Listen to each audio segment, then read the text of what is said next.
Hello everyone, I hope you all are good, doing well. So today we are here with another theme with respect to our UPSC as well as PCS examination. The theme of today's lecture is Election Commission of India. I have already covered about the election of India, and today we are going to look at this independent and constitutional body, that is Election Commission of India. So this lecture is prepared and presented by me. My name is Shama. Today is 5th of Feb 2025, and today we are covering this lecture. So time and again I always emphasize, whatever you guys are reading, you should look after you should connect your fodder with your syllabus as well as previous year question paper theme. So you guys have seen the election commission. If I talk about the election commission, time and again in prelims as well as in mains, question has been asked with respect to its a constitutional provision, with respect to its work, with respect to it as a body itself. So here we are also going to cover the same information about the Election Commission of India. So you can connect it in prelims, GS paper, polity, with polity paper, and if I talk about the mains, you can connect it with GS paper 2 polity section. And constitutional body, you might have seen the syllabus where you have constitutional, non-constitutional body and their functions, so you can connect it there also. So let's talk about the Election Commission. So Election Commission of India was established on 25th of January 1950, and since then the day 25th January is celebrated as a National Voters Day. So let's move further and talk about the constitutional foundation of Election Commission of India.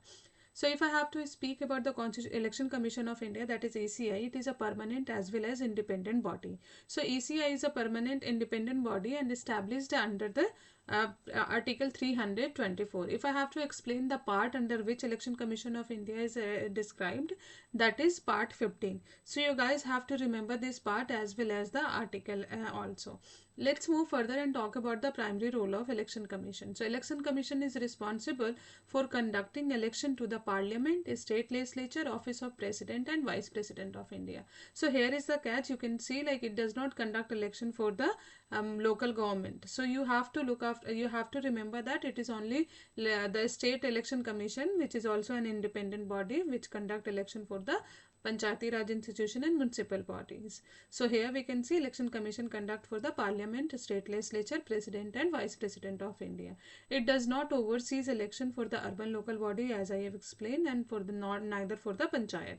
If I talk about the composition, I can say like earlier it was a single member body, but now we can see the one Chief Election Commissioner, and it is as per like it in the constitution says like one Chief Election Commissioner and such member of other election commissioner as President may fix. So currently what we can see, there is a one CEC, that is Chief Election Commissioner, and 2 EC, that is Election Commissioner. So if I talk about the appointment, the President appoint ECE and ECs also, like Chief Election Commissioner and Election Commissioner. If I talk about the tenure of them, like 6 year or 65 year of age, whichever is earlier.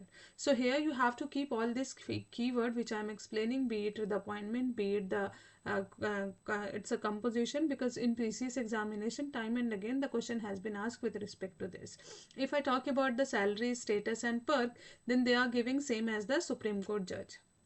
If I talk about the removal, then Chief Election Commissioner can be removed in the manner and the ground same as the Judge of Supreme Court. So I hope you remember there are two ground that is mentioned in the Constitution with respect to the removal of Judge of Supreme Court. So I expect you to tell me or write in the comment that ground which is mentioned for the removal of Judge of Supreme Court. Let's move further and talk about the composition. So I already explained there, these are the 3-member body right now, one Chief Election Commissioner and 2 Election Commissioner. If I talk about the appointment process, so we have seen the previously like they were appointed by the President on the advice of Prime Minister, but we can see in the year 2023 Anup Barnewal versus Union of India 2023 case, in which Supreme Court ruled that appointment will be made by the selection committee. And who all are the member of the selection committee? PM, Leader of Opposition and Union Cabinet Minister. So this question is important because it has been changed in the year 2023, and there is a possibility the question can be asked with respect to this appointment process. Let's move further and talk about the constitutional provision with respect to Election Commission of India. So I already explained it is under the Part 15 of Indian Constitution from Article 324 to 329. It deals with the election and establishes a commission for these matter. So Article 324, we can see that it empower Election Commission of India to supervise, direct, control the preparation of electoral roll and conduct of all election to the parliament and state legislature. So if I talk about the Article 325, again you can see ensure no one is excluded from the electoral roll based on the religion, caste and sex. Let's move further and we talk about the Article 326, which establishes adult franchisee like voting right for all citizens aged above 18 years as the basis for election. Article 327 is also important, which allows Parliament to make law regarding the election of a Parliament and Parliament as well as with respect to state legislature. Article 328 empower state legislature to make provision with respect to elections within a state. And there is a one very important article and the time it has been asked already, Article 329, which prohibit judicial interference in electoral matter. So I hope you remember this article. So you have to keep in mind part 15 from 324 to 329, especially 329 article where judicial interference is prohibited. You have to keep in mind. Let's move further and talk about the key functions as well as the duty of Election Commission of India. So what we can see, electoral constituency management. So the role of or the duty of ECI, we can see like they defines electoral boundaries under the Delimitation Commission Act to ensure fair representation. So I have already discussed about the Delimitation Commission and its provision. So if you guys have not seen, you can find it in the playlist as well. So electoral roll preparation and revision, these are the another duties, like they update the voter list to prevent bogus voting and ensure inclusivity. And further, what they do, election schedule and nomination scrutiny. So they announce the poll date, verify nomination and ensure eligibility as well.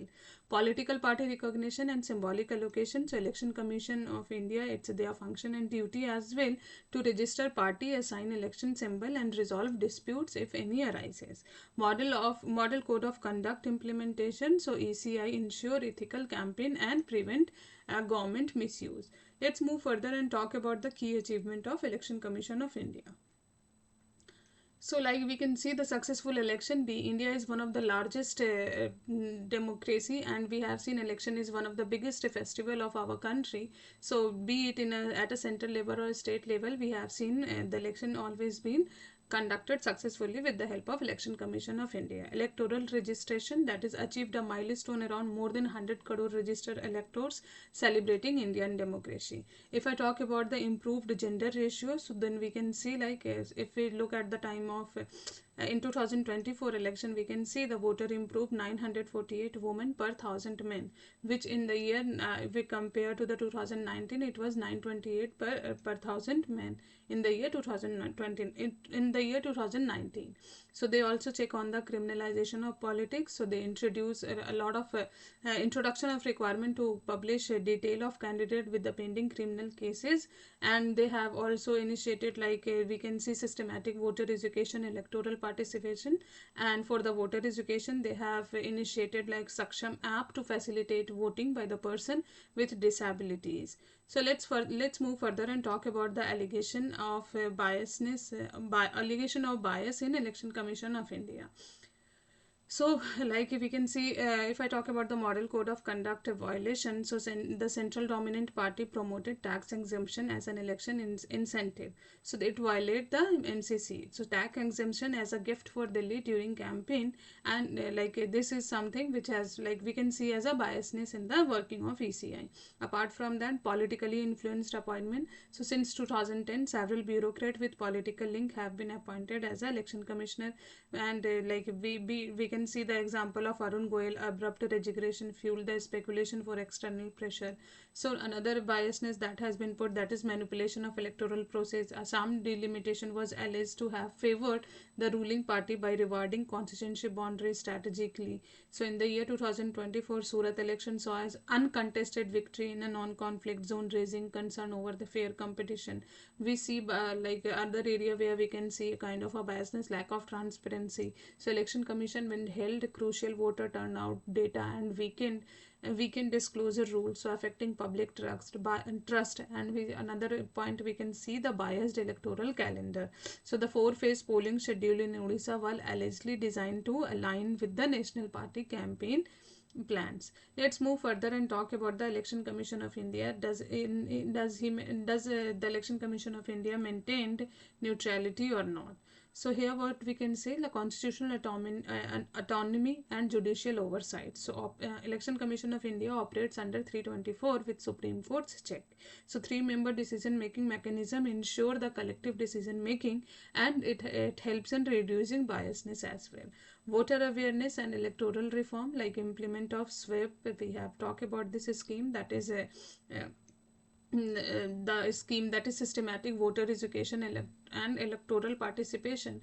So this kind of a scheme, I could say, program to boost voter participation. Apart from that, we can see the digital and technological advancements, so introduction of EVM tracking and digital voter ID for the transparency. Let's move further and talk about the way ahead as well as the conclusion with respect to this topic. So electoral finance reform, so what all we need? So implement a stricter disclosure norm for political donation to enhance transparency and accountability in electoral funding, as it has been also suggested by the Indrajit Gupta committee. Enhanced MCC model, like we know MCC is not given any legal support, so ensure strict penalties and real-time monitoring to prevent violation of MCC model code of conduct during election. Public engagement and awareness, so expand voter education program to promote informed participation and awareness of electoral right nationwide. Strengthening EVM transparency, so mandate 100% VVV-PAT verification in disturbed constituency to ensure public trust in electoral outcome. If I have to conclude, what I can say, like Election Commission of India must uphold its constitutional mandate to ensure free and fair election. Addressing allegation of bias and enhanced transparency will restore public trust and strengthen India's democratic foundations. So like today itself also we are seeing election is we have election in Delhi constituency in Delhi, and the election is, there are a lot of allegation we are seeing since yesterday night. The people are distributing a lot of money among the voters, and the freebies are also, like free gifts are also being distributed. So the role of election commission is very important and very much needed to behave as an independent body with respect to ensure the free and fair election in India. So that's all for today. If you like this video, do hit the like button, do share and subscribe with you, and do share with your family and friends. And if you like this video, don't forget to subscribe. That's all for today. See you soon. Till then, take care. Thank you.